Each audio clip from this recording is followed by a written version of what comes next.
Hello, everyone. It's the Thrive with Cate podcast, and I'm here today with Susan Hurley of Courageous Conversations.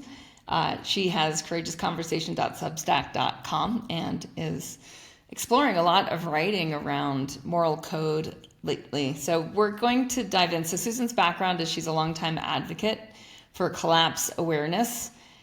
She's explored rural living, self-sufficiency, and community resilience in the face of global change for more than 2 decades. She has a degree in psychology and a diverse career spanning business ownership, coaching, marriage counseling, personal transformation, facilitation, and she blends practical wisdom with spiritual insight. She's a master NLP practitioner, certified yoga teacher, lifelong learner, and passionate about guiding individuals and communities through endings, beginnings, and conscious regeneration.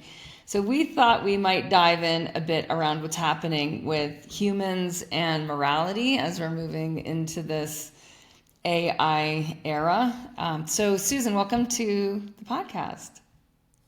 Thank you, Kate. And I'd like to add, I'm a big fan of yours and have been for years. I've got all your books, and they've been really, really part of my evolution in all sorts of ways. Yeah. Oh, well, it's going to be rich then to dive in because like one of the things I was looking at in Primal Habits is like what makes us human? Like what really on not just on like the physical habit side, but also habits around like forgiveness and rapprochement, which dive right into how our communities become sacred and moving wisdom from past generations into future generations and how that does intersect morality. So I'd love to hear some of your recent writings and thinkings on this to share with our audience.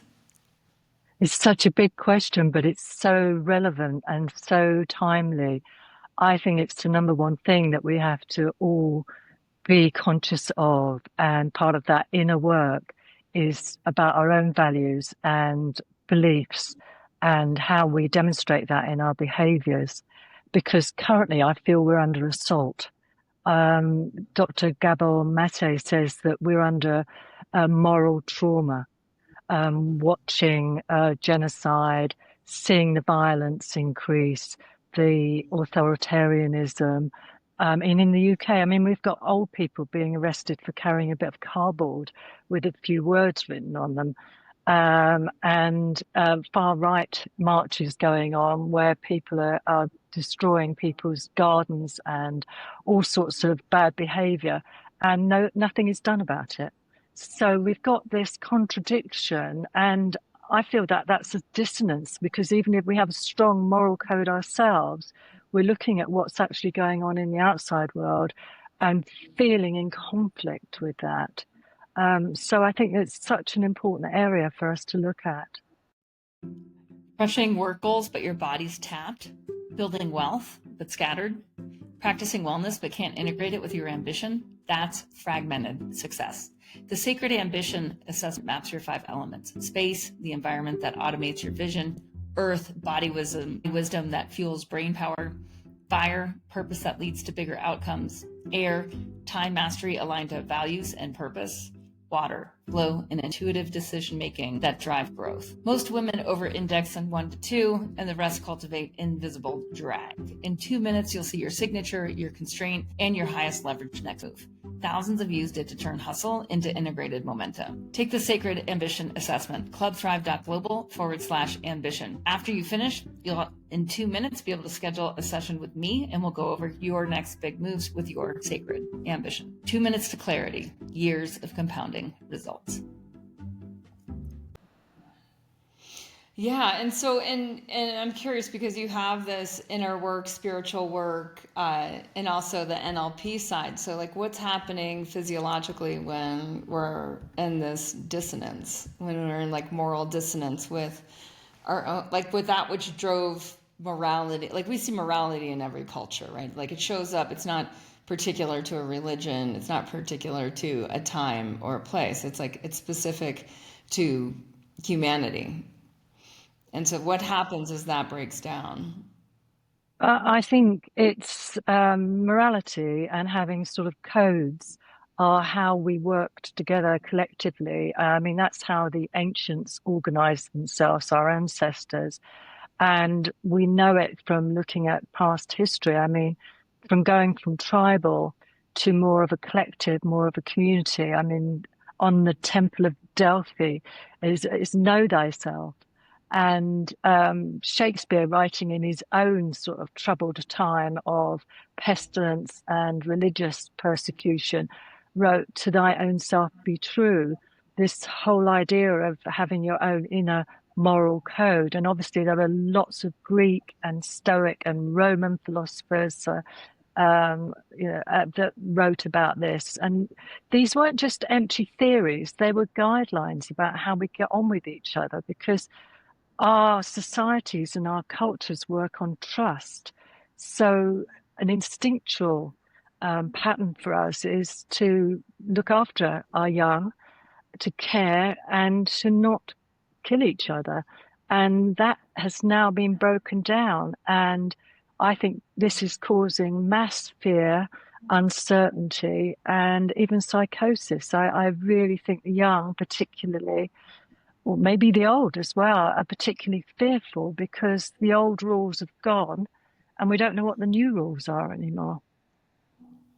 Yeah. I mean, one thing I see too is like I look a lot in terms of mindset, people set, skill set, tool set, and I look at like some of the skills right now that might be at risk with socialization just due to, like the doom scroll or the screen time, or like if something's bothering us on that level of morality, or where there might be some dissonance in relationship. But it's just so easy just to like distract ourselves like from those thoughts, which historically would have woken us up in the middle of the night, or would have been on top of mind in the morning. But instead, if we're just like putting in our earbuds and kind of getting the next dose of media, like whatever is in our algorithm, right? Whatever's like reinforcing consumption of other people's thoughts, rather than sorting it through. Like, is there a skill set that is going to be eclipsed by media? Yeah, I think there is. I think there is. And I think you've hit the nail on the head, is that rather than be with the discomfort, perhaps because I've had a difficult conversation, or perhaps because I have done something. I mean, I have been listening to Caroline Myss talk about evil. And, it's my sort of way of sense making in the world and what's going on at the moment. And it's changed my view. Whereas previously I was seeing evil as something out there that other people were doing. And her thing is, because we are now moving into an age of holistic views, what you do to the one, you do to the whole. Therefore, there is this whole sort of pattern of that even the small things that we're doing could allow evil to take place. We have responsibilities. So, in terms of skill sets, some of the things are, for instance, looking and saying, "Oh, there's nothing I can do about it." So, evil and the negative sort of values gain ground when there's a chink and they just see the opportunity. And us being complacent about what's going on and not participating and not taking action and not being present in the moment to the truth of what's happening, enable these things to go on. So we all play our part. We can't just blame other people. And from a skill set, it's about being able to reflect, isn't it? It's about that self knowing and reflection and taking time. And also, if you think about it in how you write about things, which I really love, Cate, about evolving ourselves, our future self, then to think about virtues as, what do I aspire to? I might not be I might say I aspire to the value and the virtue of honesty. But then I might tell a little lie or a big lie, or I might just not be honest with somebody when they ask me, do I want to do X, Y, and Z? And I make some excuse instead of being honest about why I don't want to do it. Then we can only build integrity when we self-reflect and say, I transgressed. I let myself down. I didn't just, and I let the other person down. I wasn't honest with them. So therefore, I need to do better next time. And it's that continual work in progress, isn't it? Yeah.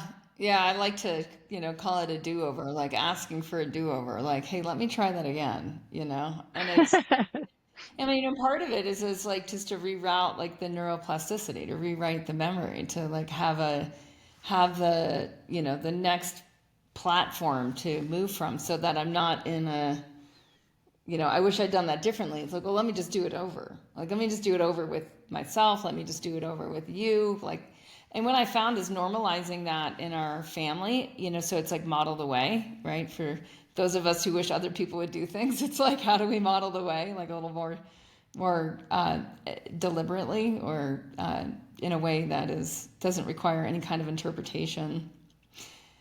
Yeah, has second take on it, because sometimes, I mean, all of these things that we're talking about are habits and patterns, aren't they? And they were part of our survival at one stage, but they no longer serve us.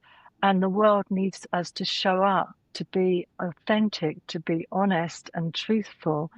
And therefore we need to really practice that and recognize when those old patterns are just there and we're not conscious of what we're doing. Yeah. It's interesting right now. I'm leading this gut health challenge, and then in Club Thrive, people will be going into a detox in October, which it's like can seem super excessive from the outside. But when we're in it, what I often notice is there's just so much busyness. I know you write a lot about collapse aware, but there's just so much like overstimulation, including what I see from an Ayurvedic medicine perspective is there's just the gut is required to process too much stuff. And what we know about gut health and microbiome health is that like diversity wins the day. It's the Jedi Knights. They all look different. It's a diverse population in the gut. As opposed to dysbiosis, which is more like the stormtroopers in Star Wars, where it's like more of the same guys take over and block, they create their own organelles that are don't require oxygen, like don't require prana. So fascinating. And yet, when we get hungry, like what happens when we allow ourselves to really get empty and go into fasting rhythms and get really hungry is that conflict arises. Like, and that can look like a healing crisis. So it's like conflict at that level of know thyself, or in the yogic terminology of svadhyaya. So sva is self, dhya is to know. So there's something off. There's something that needs resolution. There's something that needs to go from, the issues hidden in the tissues that have an emotional component to like literally like rising to the surface of the mind. And what I notice is when people go more into a detox rhythm or a cleanse or a fast or a reset or whatever you want to call it, when we just stop taking in so much, and it really starts with digestion. Like it really has a microbial, like serotonin effect from digestion, is that in that process, those things that we're a bit off on. Maybe it's like we need to clear something up with someone. Maybe we're in the wrong job, the wrong relationship. Maybe there's things that we have just pushed under the rug. And that it's actually in our eating pattern, like in this sort of like snacking, calories always available pattern. There's a real physiological side. So I can't remember which book. I think it was in Master of You, my second book, that I wrote about like fear of hunger is often a fear of conflict. And that if we avoid this fear of conflict, like it's just creating chaos downstream. Like it's just delaying until it's like delaying and piling on top, like just more issues, more hurt feelings, more lack of a clear conscious, just more junk because we just don't want to deal with it.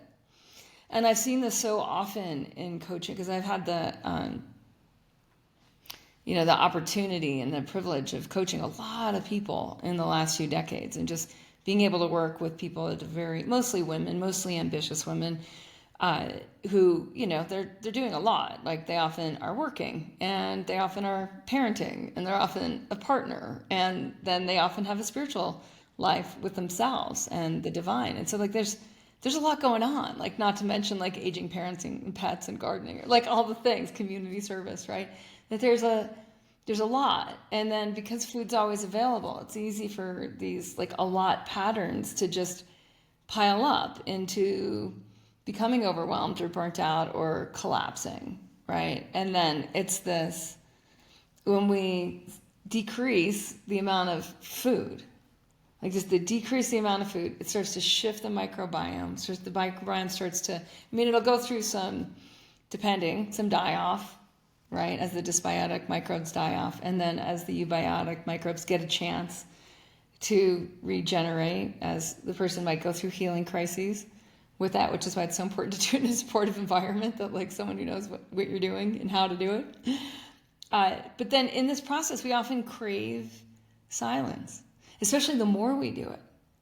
The more we crave that just deep reflection and that silence, and you can feel the neurology like restabilizing. So I'm just curious about your thoughts on this. I think you're right. I think food shows up lots of patterning, and there is lots of conflict avoidance going on in all sorts of ways, and people are overwhelmed. And that's just in their personal lives, and the world is demanding a lot of us. And our families might have totally different views to ours. So do you just totally avoid politics, or do you just keep quiet and acquiesce? Oh, I can't say it. Just keep quiet and don't challenge anybody. These are all sort of dilemmas, and I think the other point that you've hit on is that only when you have the space, when you clear your body, that you can get the guidance, the inner knowing, the inner voice that actually says, well done, you handled that well, or, well, that didn't go quite as you wanted, what can I redo? And we can't do that if we're just full up and distracted. And therefore, I think Timothy Snyder wrote a really good book about tyranny.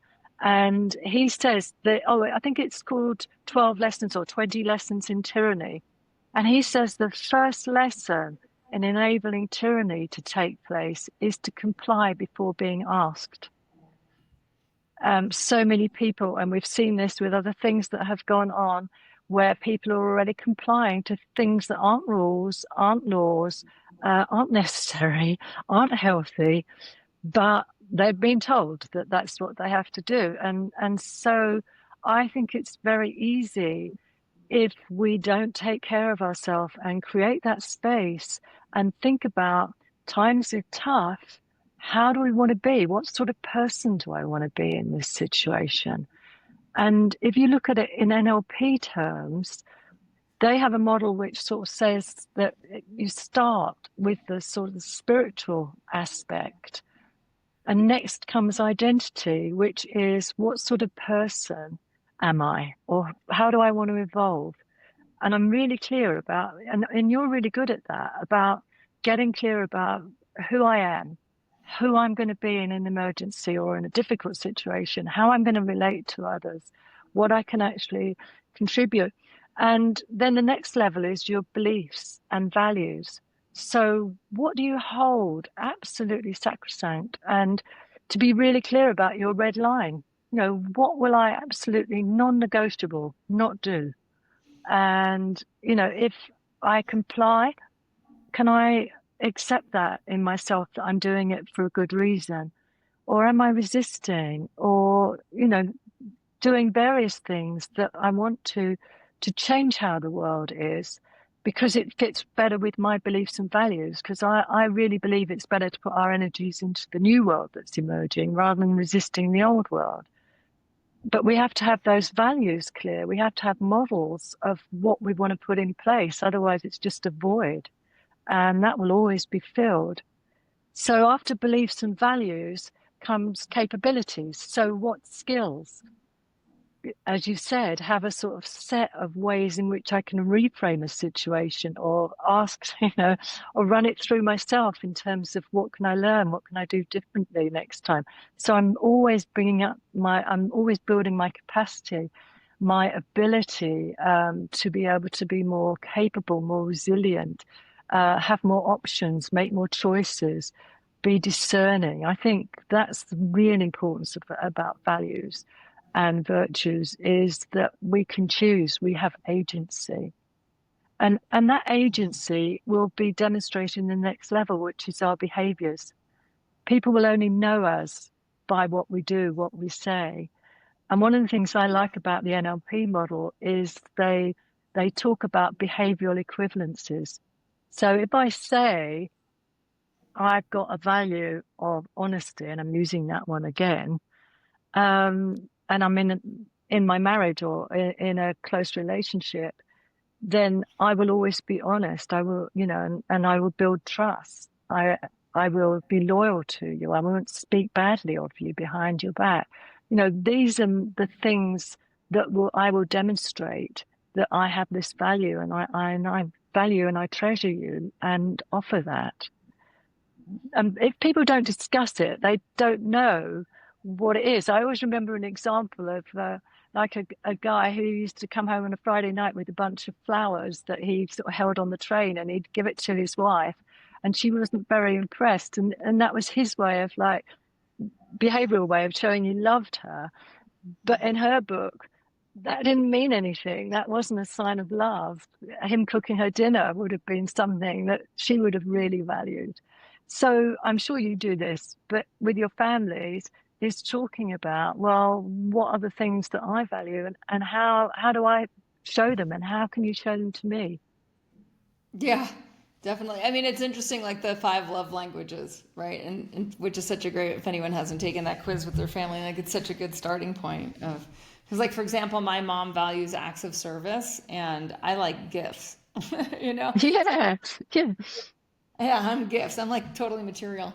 Uh, the I was confused for a while because like the what I have the least amount of is time in a lot of ways. So it's much easier for me to give her a gift because like I'm so involved with Dharma, right? But it's like, wow, how do I then do quality time, acts of service?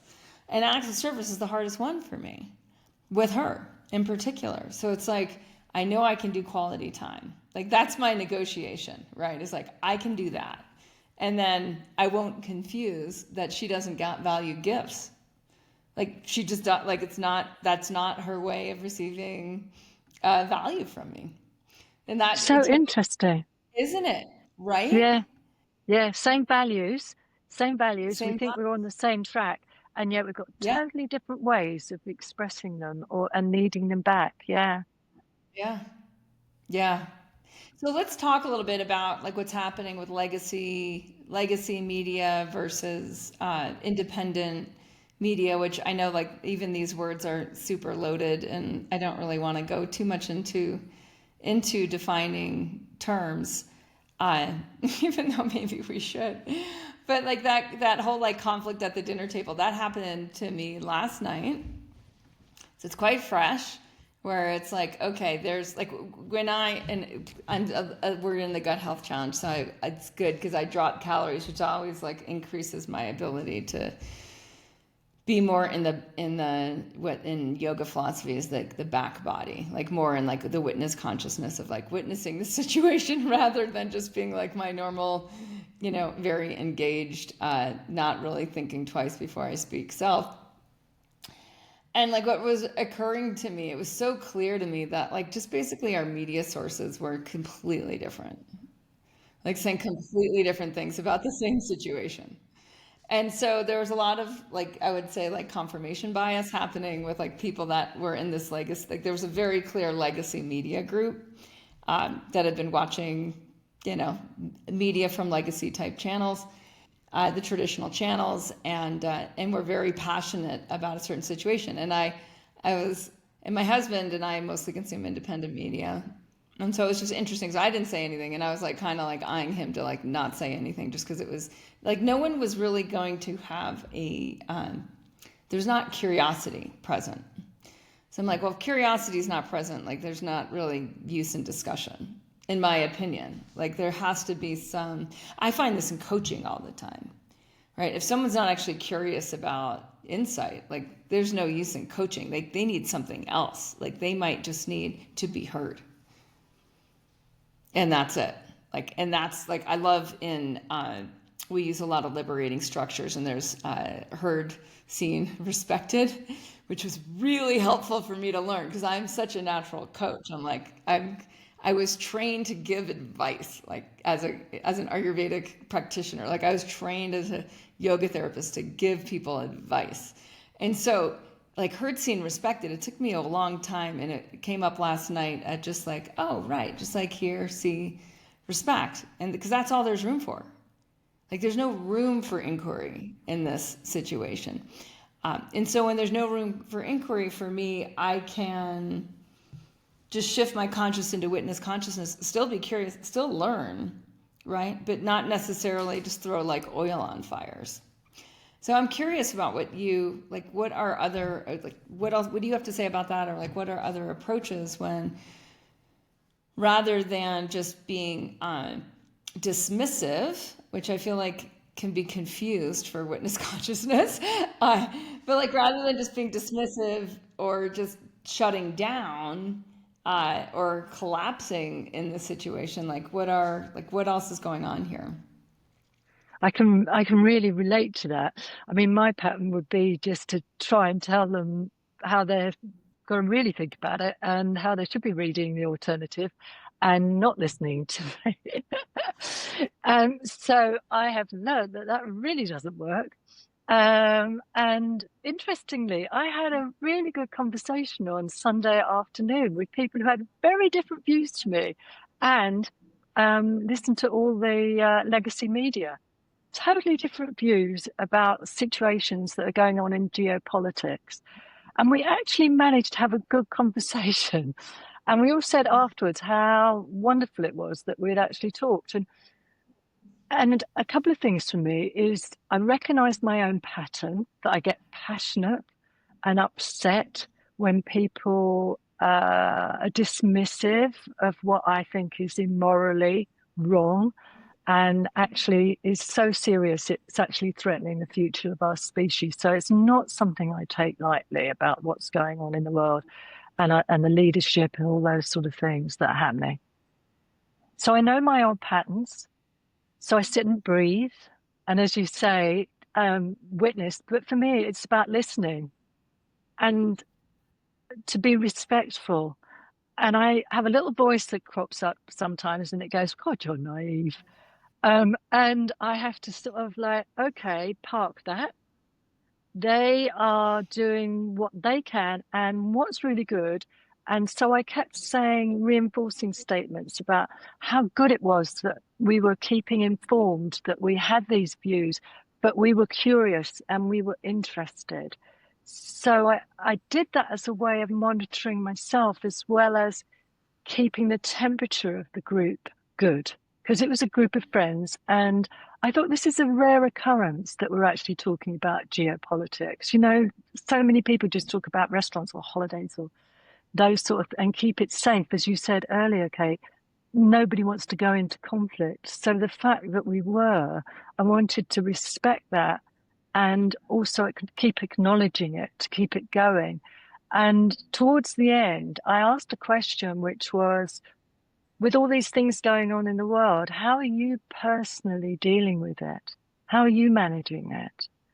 And one of the friends came out with this whole thing. She's an artist. She said she's going to sell her house. She's stopping doing private galleries. She's only going to show her art in public spaces. She no longer wants to be associated with anything which is to do with capitalism, exploitation, or, you know, people who've made their money in horrible ways. And we were all so surprised. And this led into a whole other conversation, which was really sort of personal about how it's affecting us and how we are managing that. So we all had a big hug at the end and felt like it had been a really good discussion. So those are my thoughts, is to listen, to breathe, to know your own patterns, your own passion, and to respect and give encouragement and agree to differ. And agree to differ, that you have, I would say things like, I have a different view about that. Or the other thing I sometimes use is like, well, did you know? Did you know such and such and such? Because that's not saying this is the way it is. And somehow that lands more softly with people. Hmm. And and as you said, but it was in a rare occurrence where people were curious to talk about this. It's Most people avoid it, and I think the world's got so scary. But these are the courageous conversations we should be having. Yeah. Yeah. Yeah. And yeah. I hear you on the like there's so much opportunity to not need to agree and to still be curious and acknowledge where someone's shifted your thinking, right? Of like, oh, like that's I think that is such a wonderful part of like morality of like I don't need to be right all the time, right? Like I don't I we all have such a small piece of the puzzle. I love liminal thinking, Dave Gray's work around like, you think, like all of your all of our theories like are based on our experiences, but our experience is such a small sliver of reality, which is enormous and incomprehensive. So it's like once we get that, like, okay, this is only as much experience as I'm going to be able to have, right? Just given the nature of there's so much. That was one of the things I said in the conversation. I said, none of us know the truth. We're all scrabbling around, trying to make sense, Yeah. trying to get on with our lives. Right. None of us will know exactly what's going on. So, And being acknowledging manipulated, those. like, and being deliberately manipulated in terms of what we're. Absolutely, absolutely. So we fight amongst ourselves, and that's the worst thing that we can do, because they're not the enemy. We're not the enemy. And going back to what you said earlier about AI and distractions and social media, I think because it is so tricky to talk about anything, or horrendous to even think about things sometimes, if you're not well resourced, and this is why morality is also about looking after yourself and being healthy, isn't it?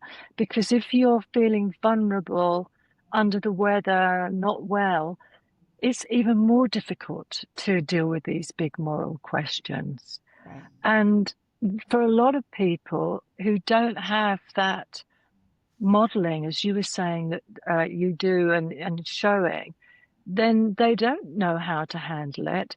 And it is much easier to have online relationships, or even talk to an AI bot that says something nice to you, because it's not messy like human relationships. But that's where we learn. That's where morality is actually in action, isn't it? In everything we do, not just in politics, but how we treat other people, how much attention we actually give them. All of those are sort of moral decisions at their core. Yeah. So in terms of living and being of service when people are, in this more overwhelmed, feeling collapsed, et cetera, like I loved the advice. I got it from David Nagel, and I believe he got it from his spiritual teacher around like only care about the things that you can take action on. Like if you can't, Absolutely. you're not going to take an action on it. Like just let it go and like stop talking about it. Like stop perpetuating that part of whatever sort of like whatever it's like a gloom and doom conversation. Just decide. And actually, I saw this in Peter Block's work in. I mean, he has a lot of work, but in one of his books called Community, like it's like basically decide what you give a shit about, right? And like join the other give a shitters and like get on with it, like do something, like, and this is what when you were talking about NLP at the level of like where do we see what you care about at the level of your behavior changing a situation or making something better. I think that is another aspect, isn't it, in terms of energy. I don't want to give energy to the things that I'm wanting to resist. And even by talking about them and complaining or ranting, I'm giving energy to that. And I think it's really important to sort of, yeah, what choices am I making? Where do I invest my energy? And they're not places that I want to. So it's thinking about that. And I think also one of the ways I've found to deal with some of the bigger issues that I know I can't do anything about is that's where my spiritual aspect comes in. I go to prayer. And I never thought I'd say that because I was brought up a Catholic. Never thought, one of the things my brother said once is one of the good things about being a Catholic is it puts you off religion for life. But here I am being praying, sending light, giving my energy and focus to those who are suffering. That's what I can do. I'm handing it over. It's a cosmic time. That cosmic energy and morality is about how we evolve as not just individually, but as a species. And I think that's the calling of this time. If we don't evolve, I think we're going to be in even more trouble. Yeah. Yeah, and it can be so, I know it can be confusing. Like where I live, there's ecosystem collapse. Like I'm in the Rocky Mountain West, and there's massive desertification happening of the ecosystems here. So it's like and I'm so tuned in as an herbalist as a wildcrafter into like the plants and consciousness. And I just, it's like, I'm like, is this something I can change? Is this something I can't change? Like, where do I fall on this spectrum of like not letting it collapse me, right? Because it's like I can supersede the ecosystem due to like modern plumbing and just how resources are currently used. But like, and I can just see for people that are more, in Ayurvedic language that have more like a vata imbalance, or that have more, that are just more in collapse or in overwhelm. It can be so hard to divide like that line of like, okay, where should I allow my mind to wander and go and put energy and attention towards and conversation towards, or how should I just like change the algorithm without necessarily being in denial? This is where choice comes in, isn't it? This is what I'm saying. Every day is a myriad of choices that we have to make. And Yeah. certainly with collapse, I think I've lived with that uncertainty. I mean, when I first looked at it over 20 years ago, I thought the world was going to come to an end because of climate change. I went to a conference, they were talking about water shortages and droughts and summers, and I lived in a big city, and I thought there is no way me and my family are going to survive in the city because it's just, they're talking about putting standpipes, which are like water pipes in the street where you have to queue up for water because the drought was so bad. And so I moved out of the city into the countryside, and we set up self-sufficiency and all of that sort of chapter of my life. But the main thing is, life is still going on, 24 years later. It's Yeah. who knows? What we do know is it's old systems which are collapsing, and in a lot of ways they need to. They're dreadful, Yeah. they're corrupt, they don't serve us, and new is emerging, and it's always that constant flow, and it's tuning in to where do I want to be, and like with the plants are life-giving, choosing life, choosing joy, choosing to see the beauty. All of that is a confirmation of what we want to emerge. And I probably won't see it in my lifetime, but I feel like at least I'm doing my little bit to help that along, not Yeah. investing in an old system which is in its death throes. Yeah. But it is, isn't it? This is empire fighting out for resources and money and greed. And we're seeing it play out just as the Romans did, just as other civilizations did. But we've got to remember, that some people, it was incredibly liberating. They went off and built their own little towns and villages and did their own things and lived like that peacefully for many years. The end of empire was a good thing for them. And Yeah. I don't know whether it will be or not, but I'm choosing to believe that. Yeah. Yeah. Exactly. Right. It's like we get to choose our perspective. And then what's more energizing as a perspective and what's more enabling to proactive action? Is proactive action redundant? It might be. But you know what I mean, right? Yeah, Where it's like, yeah. what is the, yeah, And who does it yeah, serve? I was listening to a wonderful Palestinian woman, and she said, "We don't want your suffering. We want you to live. We want you to have joy. Live as fully and well as you can." And that's a celebration of their sacrifice. And I that really touched me. And I thought, yeah, me lying awake at night, getting upset about it all, isn't serving anybody. It's just making me ill. yeah, So I have to find a way.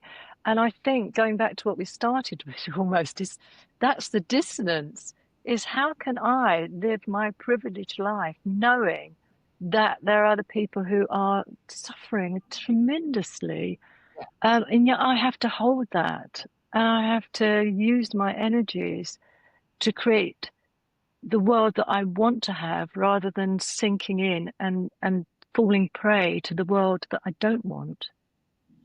yeah. Right.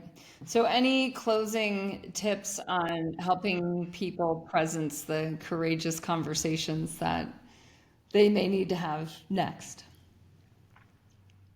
I think people are doing great under the circumstances. And I think just take a bit of time just to pat yourself on the back and about the moral decisions that you've made, little acts of kindness, little ways in which you're contributing.